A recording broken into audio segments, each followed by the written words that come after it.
ఈరోజు మరి ఎంతో శుభదినం సుదినం. ఎందుకు అలా వర్ణిస్తున్నానంటే మరి తెలంగాణ ఆణిముత్యం, తెలంగాణ శ్రీమంతుడు అన్న అడ్వకేట్ పూజారి నగేష్ అన్న గారి జన్మదినం ఈరోజు. మరి ఆయన జీవితాన్ని మీరు చూసినట్టయితే అదొక ఇన్స్పిరేషన్ లైఫ్. అంటే ఒక ఇంపాసిబుల్ను ఆయనే సుసాధ్యం చేసినారు. ఎంతో విలువలు గల జీవితాన్ని, ఎంతో కష్టతరితమైన జీవితాన్ని గడిపి అది సాధ్యము.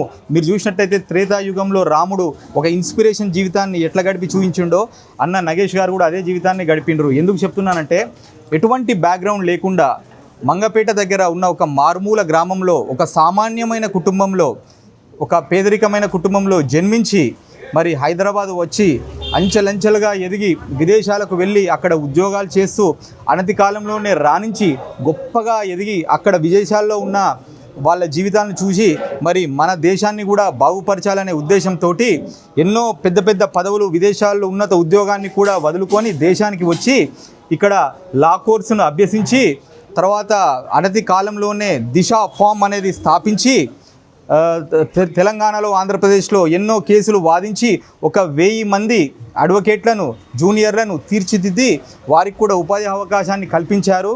అదేవిధంగా చూసినట్టయితే దేశంలో ఎక్కడా లేని విధంగా ఎక్కువ తెలుగు రాష్ట్రాల్లో ఎక్కువ కేసులు వాదించింది దిశ లా ఫామ్ నగేష్ అన్న గారే.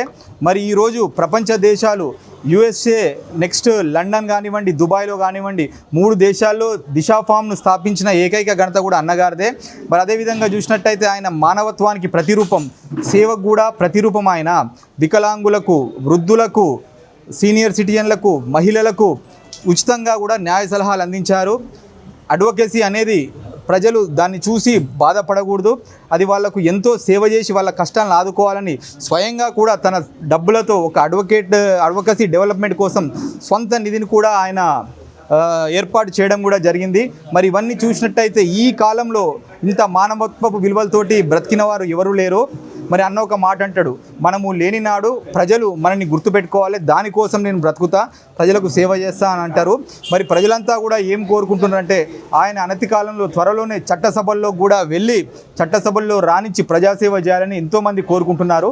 మరి ఒక మార్గదర్శమైన, ఒక ఇన్స్పిరేషన్ జీవితం గడిపిన అన్నకు మరొకసారి శుభాకాంక్షలు తెలియజేస్తూ వారికి ఉన్నత పదవులు, గొప్ప పేరు, ఆయురారోగ్యాలు దక్కాలని కోరుకుంటున్నాను. నమస్కారం, థ్యాంక్ యూ.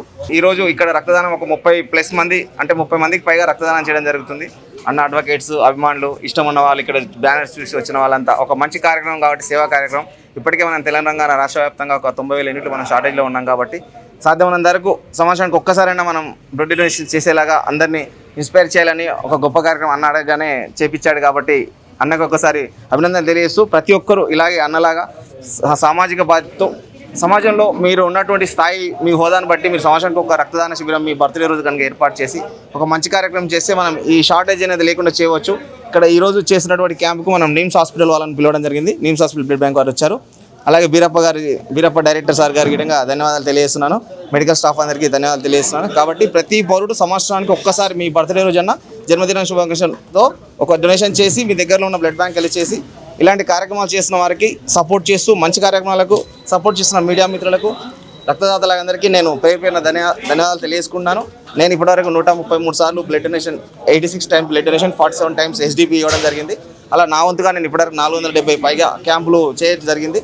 అట్లా అవకాశం ఉన్న ప్రతి ఒక్కరు ఇలాంటి క్యాంప్స్ చేసి మంచి సమాజం కోసం, రక్త కొరత లేని సమాజం కోసం ప్రతి ఒక్కరు తమ పాత్ర నిర్వహించాలని వేడుకుంటున్నాను. Thank you.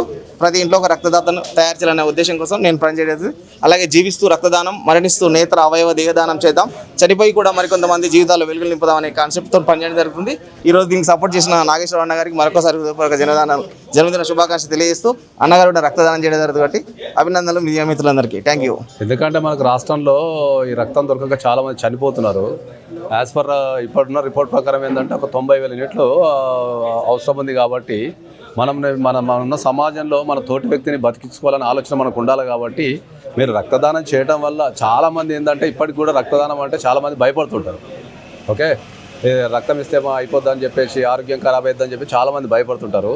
కానీ రక్తదానం చేయడం వల్లనే ఆరోగ్యంగా ఉంటారు. సంవత్సరానికి ఒక్కసారన్నా మీరు రక్తదానం చేస్తే మీరు ఇంకా ఆరోగ్యంగా ఉంటారు, ఇంకో వ్యక్తిని కాపాడిన వ్యక్తులు అవుతారు. కాబట్టి ప్రతి ఒక్కరూ తమ వంతు కృషిగా ఈ సమాజంలో ప్రతి ఒక్కరు కనుక స్పందించి మీరు రక్తదానం కనుక చేయగలిగితే, సంవత్సరానికి ఒక్కసారి చేయగలిగితే ఈ రక్తం లేదు అనే కొరతని మనం మన రాష్ట్రంలో నుంచి మనం తరిమేయచ్చు. సమాజంలో ప్రతి ఒక్కరు బాధ్యతగా వాళ్ళ రక్తదానం చేయాలని నేను నా బర్త్డే సందర్భంగా కోరుకుంటున్నా. సో ఈ బ్లడ్ ఎక్కడ? ఈ నిమ్స్ హాస్పిటల్ వాళ్ళు ఇక్కడ క్యాంపు పెట్టడం జరిగింది మా ఆఫీస్లో. ఇప్పుడు దగ్గర ఒక 30 మంది వరకు మేము ఇప్పుడు రక్తదానం చేస్తాము నాతో సహా. కాబట్టి ఈ కార్యక్రమానికి సహకరించిన మహేంద్ర అన్నకు, తర్వాత మా ప్రవీణ్ అన్నకు, తర్వాత మీడియా మిత్రులకు, నా స్టాఫ్, రాష్ట్ర వ్యాప్తంగా ఉన్న నా అభిమానులకు అందరికీ నేను కృతజ్ఞతలు చెప్తున్నాను. ఇటువంటి ఇంకా అంతా మంచి కార్యక్రమాలు చేసి సమాజంలో అందరం మంచిగా ఉండాలని కోరుకుంటున్నాను. సార్ ఒక ముక్కలో చెప్పండి, అంటే మీరు న్యాయవాదిగా రావడానికి మెయిన్ కారణం ఏంటి? అండ్ ఇప్పుడు రాజకీయాల్లోకి రావాలనేసి రాజకీయాల్లో కూడా వస్తున్నారు మీరు, సో పునాది ఎక్కడ పడింది? ఇప్పుడు న్యాయవాదిగా అయితే మన సమాజంలో ఉన్న అసమతలు తొలగించి ప్రజలకు న్యాయం చేయాలనే ఉద్దేశంతోనే మనం న్యాయవాదిగా వృత్తి ప్రారంభించడం జరిగింది. దానికి తగ్గట్టు గత 15 సంవత్సరాలుగా న్యాయవృత్తిలో రాణిస్తున్నాము. ఇప్పుడు రాజకీయాల్లోకి రావడానికి గల ప్రధాన కారణం ఏంటంటే సమాజంలో ఎప్పుడైతే ఉన్నాయో, ఇప్పుడు మనం ఫారిన్ కంట్రీస్ చూసుకుంటున్నాం, అవి చాలా వెల్ డెవలప్డ్ కంట్రీస్ ఉన్నాయి. సో ప్రధానంగా నేను రాజకీయాలకు రావడానికి గల కారణం ఏంటంటే ప్రజలలో మార్పు రావాలి, రాజకీయ నాయకులలో కాదు మార్పు రావాల్సింది. ఎందుకంటే ఇప్పుడు మనం రాష్ట్ర వ్యాప్తంగా కనుక చూసుకుంటే మన జనాభా ఒక 4 నుంచి 5 కోట్లు ఉంది అనుకుందాం. ఈ 4 నుంచి 5 కోట్ల మధ్యలో ఉన్న రాజకీయ నాయకులు ఎంతమంది ఉంటారు? ఓ 2,000 మంది, ఓ 3,000 మంది, ఓ 4,000 మంది, మహా అంటే ఒక 10,000 మంది ఉంటారు. ఓకే, ఈ 10,000 మందిని జనాల్ని మార్చడం కాదు, జనాలే వీళ్ళని మార్చాలి. ఎందుకంటే ప్రధానంగా నేను చెప్పేది ఏంటంటే ఫారిన్ కంట్రీస్ డెవలప్ కావడానికి గల ప్రధాన కారణం ఏంటంటే అక్కడ వ్యవస్థలు పట్టించుకుంటారు, వ్యక్తుల్ని పట్టించుకోరు. ఓకే, మన ఇండియాకి వచ్చారికి ఏమైందంటే వ్యవస్థలు మర్చిపోతారు, వ్యక్తులు పట్టించుకుంటారు.